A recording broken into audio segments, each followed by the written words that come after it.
Bonjour à tous et à toutes et bienvenue sur la chaîne Reflet de Lune, j'espère que vous allez bien. Merci pour votre présence. Aujourd'hui, on se retrouve pour le tirage de la pleine lune en Scorpion du 5 mai 2023 et pour le tirage prédictif de la période du lundi 1er au dimanche 7 mai pour le signe du Taureau, Soleil, Ascendant ou Lune en Taureau.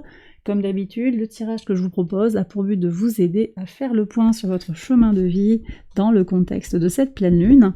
Et je vais commencer par tirer une énergie, c'est l'oracle Daily Crystal Inspiration, qui est un oracle basé sur les pierres. Et on va regarder donc le message que les pierres ont à vous transmettre.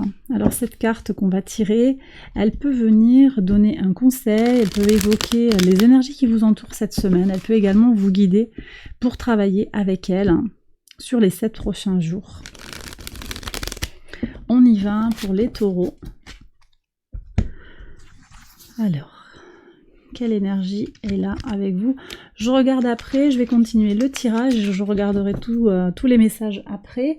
Donc ensuite avec le tarot, alors j'ai pris le tarot de Game of Thrones et on va regarder en 3 points ce que vous faites actuellement grandir en vous-même. On est sur une énergie de pleine lune des fleurs.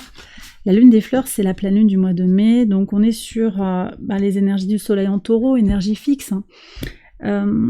On est donc sur l'apogée du printemps et ça annonce la récolte future. On prépare dès à présent la récolte future. Donc, qu'est-ce que vous faites actuellement grandir en vous? Ça, c'est la première énergie qu'on va aller regarder. Premier message. Hop. Qu'est-ce que vous faites grandir en vous? Dans quel domaine il est recommandé de concentrer vos efforts actuellement?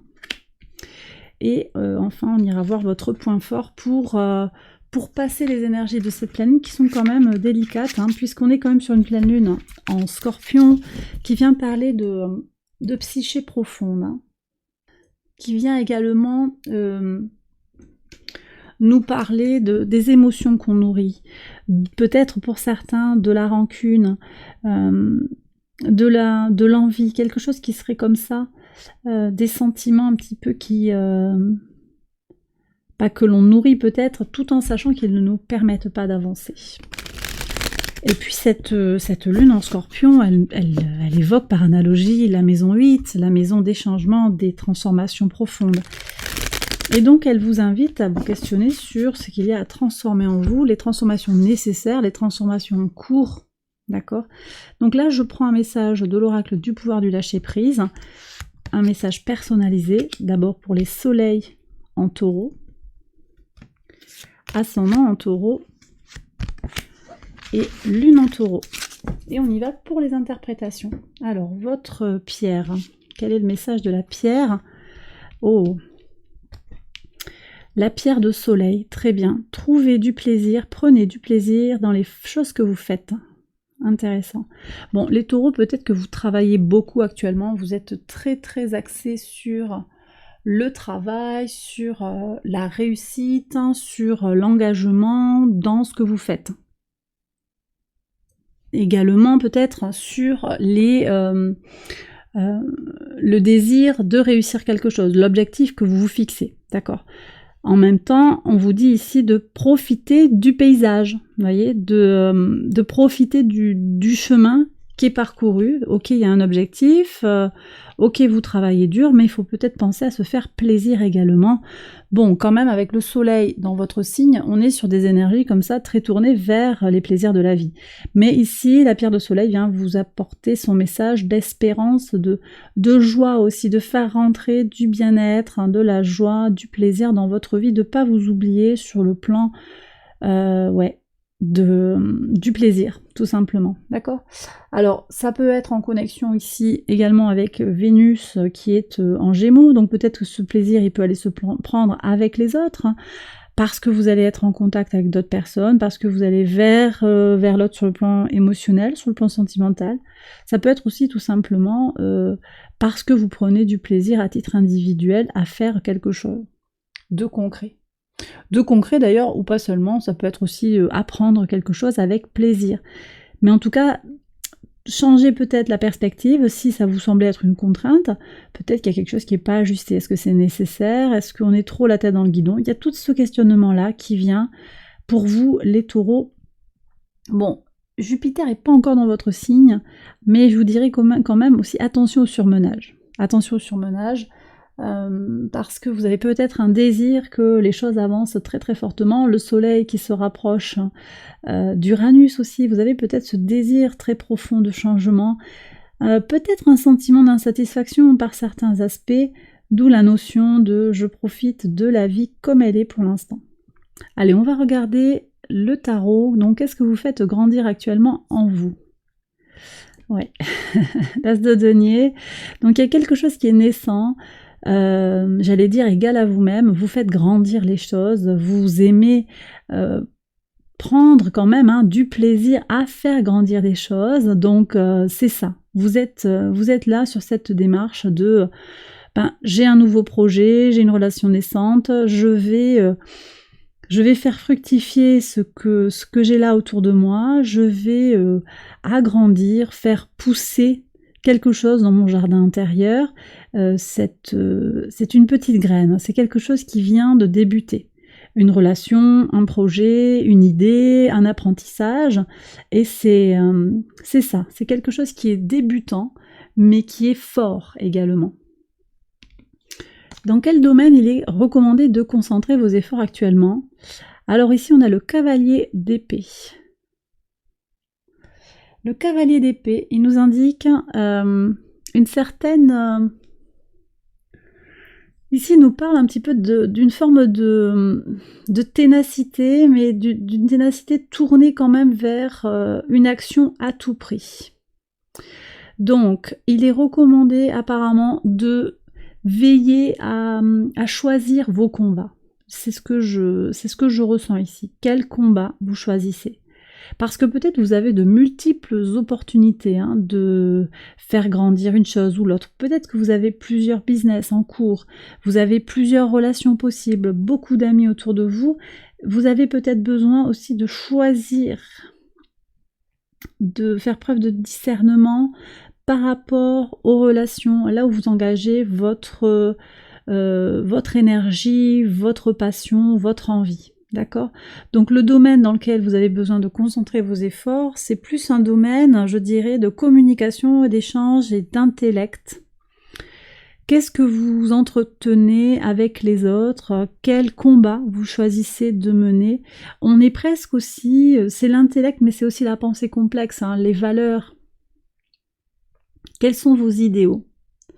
Donc il y a peut-être quelque chose à clarifier ici, et effectivement, avec Uranus dans votre signe depuis tellement longtemps, on a quand même aussi un questionnement sur les valeurs, et puis encore le nœud nord, le nœud nord qui est en train de quitter gentiment votre signe, mais qui est encore chez vous. Voilà, presque conjoint, enfin on a une conjonction qui est en train de se rassembler avec Mercure qui revient vers le nœud nord, qui rattrape le nœud nord. On a cette énergie quand même de prise de recul sur ce vers quoi j'ai besoin d'aller. D'accord? C'est qu'est-ce qui est bon pour moi? Quel combat est bon pour moi? Quelle décision est bonne pour moi? C'est pas toujours évident de voir les choses très clairement. Donc c'est un peu presque, je dirais, le défi, même avec Mercure rétrograde aussi sur cette semaine et autour de cette pleine lune. Alors, quel est votre point fort? Le magicien. Super. Ok, donc là, voyez, on me reconnecte à ces énergies de Mercure et on vous dit quand même que, ok, il y a Mercure rétrograde, ça vient jouer des tours, ça vient poser des questions. Vous allez tirer votre épingle du jeu. Pourquoi? Parce que vous avez des énergies, vous avez des outils nécessaires pour régler une situation. Vous savez comment vous y prendre. Vous avez tous les outils en main pour trouver les solutions importantes pour vous. Ok? Allez, on prend le message personnalisé pour les soleils en taureau. Ok, remettez-vous-en à la créativité. Laissez votre imagination germer et jaillir. Restez ouvert à toute idée créative sur comment vous pouvez poursuivre un rêve ou résoudre un problème. Ok, intéressant. Très intéressant. Donc, je pense qu'il y a encore une fois l'idée de lâcher le mental. Sextile à Neptune, Neptune en poisson, le rêve, l'imagination. profiter de cette connexion au monde des rêves, peut-être. Hein. Ascendant en taureau. Ah. Libérez-vous du désir de contrôler les gens. Prenez si ça vous parle, hein, mais je crois qu'il y a ça aussi, choisir ses combats, c'est une carte, là en tout cas aussi dans ce jeu, elle est particulièrement agressive. Et vous prenez si ça vous parle, bien entendu, les taureaux, mais il y a quelque chose ici de, peut-être de... Et puis, je vais vous dire aussi, on a aussi un soleil qui cherche à imposer sa vision des choses, voyez, imposer sa vision des choses aux autres, effectivement.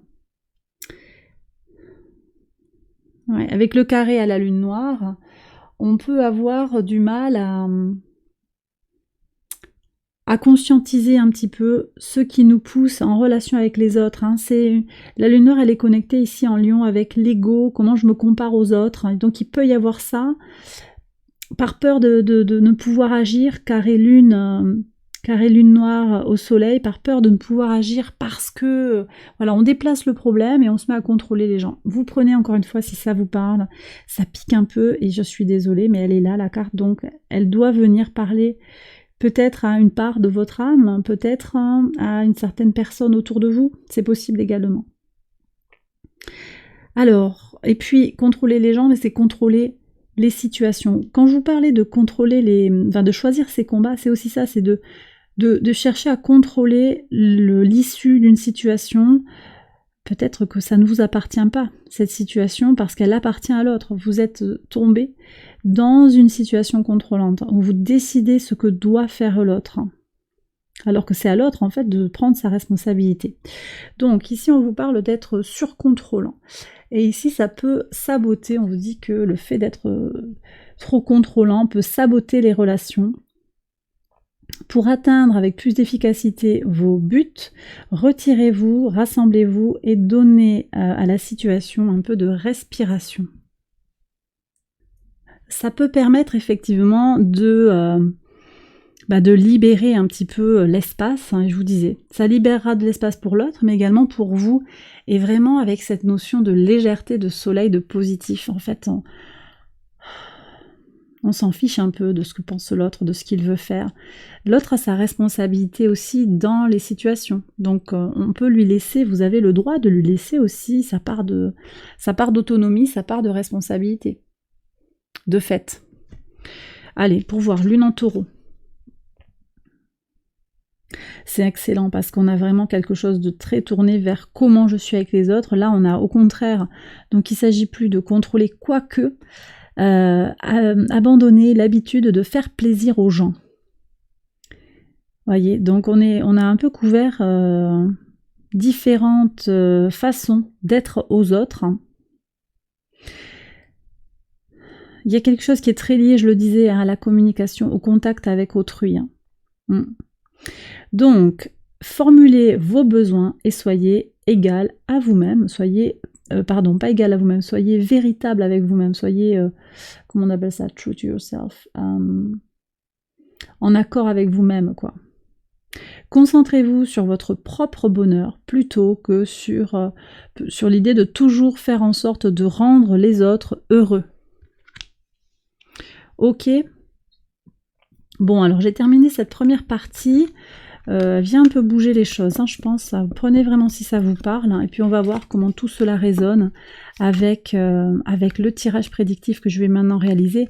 Et puis on peut garder quand même à l'esprit cette belle pierre de soleil, hein, qui vous dit de prendre du plaisir, donc très connecté à l'énergie du soleil, de la joie, de la chance et de la bonne humeur. Voilà. Allez, j'accélère la vidéo et je vous retrouve tout de suite après.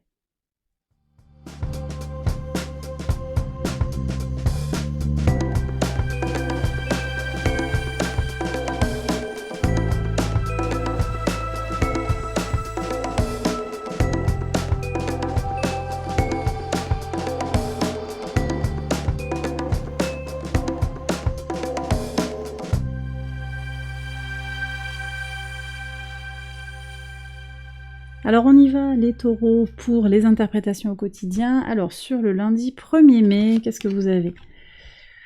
Alors, une expérience intime, hein, peut-être physique, sexuelle, qui vous permet de prendre de la hauteur par rapport à une situation. Alors ça me plaît parce que ça vous sort un petit peu de ces énergies qu'on avait du cavalier d'épée, qu'ici je ressens quand même ancré dans des préoccupations. Donc il y a de la légèreté là, hein, puis avec cette notion de prendre du plaisir au quotidien dans votre vie, dans tout ce que vous enclenchez, tout ce que vous faites. Hein. Je vais laisser d'ailleurs la pierre de soleil ici. Allez, alors on continue sur le mardi 2 mai. Eh bien ça c'est magnifique, hein. De la fécondité, quelque chose de très fort qui permet d'avancer. Il y a du plaisir, il y a du plaisir partagé. Alors c'est peut-être lié à cette notion de sexualité, peut-être une rencontre où ça va se jouer sur le plan physique. Ça me parle également de projet, il y a quelque chose qui est en train de naître. Peut-être d'un projet intime, hein, c'est possible, quelque chose qui vous tient à cœur, que vous vouliez mettre en œuvre depuis longtemps, et là on a cette notion de réussite avec quelque chose qui fructifie dans la matière, hein, d'après moi. Sur le mercredi 3, alors on parle beaucoup de vos projets, j'ai l'impression. Votre projet créatif, votre projet professionnel peut-être, on est très très lié à ça. Ça parle, mais c'est plutôt bon signe, je pense. Les langues se délient, ça communique, peut-être parce qu'il y a de la notoriété qui est en train d'arriver pour vous, les taureaux. Ça laisse annoncer de la réussite, hein, donc laissez faire, à mon sens. Et puis peut-être c'est une naissance aussi où on vous annonce une grossesse, hein, c'est possible, ça peut vous concerner à vous aussi. Alors, prudence quand même, hein, je ne fais pas de diagnostic médical, mais là, ça vient fécondité enfant. La sexualité, ça semble annoncer le potentiel pour effectivement avoir une grossesse autour de vous. Ça va faire parler, effectivement. Sur le jeudi 4, vous prenez de la distance, le recul nécessaire par rapport à une entente, par rapport à un compromis, pour aller trouver votre équilibre. Ça passe peut-être par le passage quand même à l'action, on est sur une énergie masculine ici, ou bien un homme qui vient, ou une énergie masculine forte, quelqu'un qui a un pouvoir de décision, qui va venir vous aider à trouver cet accord. Hein. Très bien. C'est peut-être cette personne-là, hein, qui vous aide sur le plan d'un projet ou sur le plan, sur le plan, je le disais, des affaires, de l'entreprise, ou également sur le plan personnel et intime. Sur le vendredi, on est sur le moment de cette pleine lune. Alors ici, on avance sur un échec. On arrête de regarder en arrière et on fait... vous comprenez mieux en fait les échecs du passé et ça vous empêche pas d'avancer. Donc là, on vient sur un travail sur soi très fort par rapport à ce que l'on fait vivre en soi. Au niveau des émotions négatives peut-être, hein, qu'est-ce que je nourris? Et au contraire, on laisse la place à la créativité. Ici, je sens que les projets créatifs sont très très portés. Et puis, voyez, les attitudes un petit peu conflictuelles avec les personnes, vous allez peut-être couper court à tout ça parce que vous comprenez qu'effectivement c'est ni dans l'un ni dans l'autre. Peut-être que certains pensent qu'en faisant plaisir à l'autre, on va pouvoir... alors on me dit mieux le contrôler, c'est-à-dire en disant il va faire, elle va faire ce que je veux parce que je vais vraiment tout faire pour lui, pour elle. En fait, ça fonctionne pas comme ça, les relations.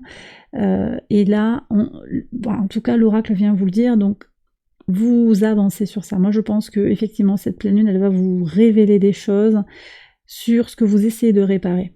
Encore une fois, vous essayez peut-être de réparer quelque chose, de réparer une relation, de réparer quelqu'un qui est abîmé, et ça ne fonctionne pas, et vous le savez, vous le comprenez. Donc vous avancez, cet échec vous fait avancer. Sur le samedi 6... Alors ici, on me dit qu'il y a quelque chose qui est avec un étranger ou à l'étranger, quelqu'un qui vient d'ailleurs, d'une autre région peut-être, d'un autre pays. Il y a quelque chose qui est fortement lié, quelque chose qui semble compliqué, difficile, avec le retour des soucis. Sur le week-end, là, vous allez peut-être avoir des nouvelles d'une personne de votre passé, peut-être que vous avez cherché à isoler de votre vie. On est dans cette nourriture-là de personnes. Alors, vous voyez, tout à l'heure, en vous le disant, cette idée de contrôler, ça parle peut-être pour vous, les taureaux, mais ça vient aussi peut-être indiqué à sa manière, l'oracle vient vous dire, mais tu as peut-être eu quelqu'un dans ta vie qui était contrôlant. Hein, c'est possible également. Et là, j'ai le sentiment qu'il y a quelqu'un effectivement de contrôlant qui peut essayer, tenter en tout cas de faire une incursion dans votre vie. D'accord? Je pense que ça va être réglé. Ça se passe sur le week-end. La pleine lune, elle va être révélatrice pour vous les taureaux. La lune est à l'opposé de votre soleil. Enfin, en tout cas, du soleil dans votre signe, et ça va dépendre un petit peu de votre thème de naissance pour comprendre l'impact exact de cette pleine lune, mais en tout cas, il y a une mise en relation ici de votre conscient et de votre inconscient. Ça va être très très fort pour vous de comprendre ce qu'il se joue. Mais c'est vrai que bon, on a Pluton qui joue un rôle un petit peu compliqué parce qu'on a un carré hanté au nœud nord et au nœud sud, donc on a des possibilités de changement qui existent, qui sont liées au plaisir. On est très connecté ici avec le plaisir, également aux ressources matérielles et immatérielles. Mais le carré de Pluton au nœud nord et au nœud sud vient contrarier l'évolution en opposant nos envies et nos peurs, en particulier en ce qui concerne le changement et les transformations. Donc on a une énergie déstabilisante ici qui est amenée par Pluton, qui se pose en juge de paix bloquant. D'accord? L'inconscient influe sur le passage à l'action et sur la prise de décision concernant les changements. Donc là, la question, ça va être qu'est-ce que vous arrivez à faire de vos pulsions, des choses que vous allez analyser en vous, parce qu'il me semble, et au vu de ce message ici avec le serpent, les nuages, le retour, l'étranger, il me semble que c'est quand même assez corrélé, c'est-à-dire que si vous savez, vous y voyez clair en vous, parce que vous êtes aligné, parce que vous sentez que vous avez votre dose de plaisir quotidien, et puis vous arrivez à regarder un petit peu en vous, pour voir comment, ah bah tiens, là je réagis comme ça quand il se passe ça, là, mais pourquoi je fais ça? Comment je pourrais faire autrement? Et là, vous allez pouvoir vous dégager de ces soucis, de ces tracas, de ce serpent, peut-être une énergie féminine. Alors c'est pas obligatoire, mais ça semble être une femme ou au moins une énergie féminine qui vient vous happer, essayer de vous prendre quelque chose. Et là, si vous êtes bien aligné, que vous acceptez de voir un petit peu comment vous fonctionnez, vous arriverez à vous détacher de cette personne, à vous libérer justement des tracas et des soucis. Et bien voilà les taureaux, j'ai terminé votre guidance, j'espère qu'elle vous a éclairé, qu'elle vous a guidé. Si c'est le cas, je vous invite à liker la vidéo, à vous abonner. Je vous souhaite une excellente semaine, je vous embrasse bien fort et je vous retrouve très vite pour une prochaine vidéo. Bye bye.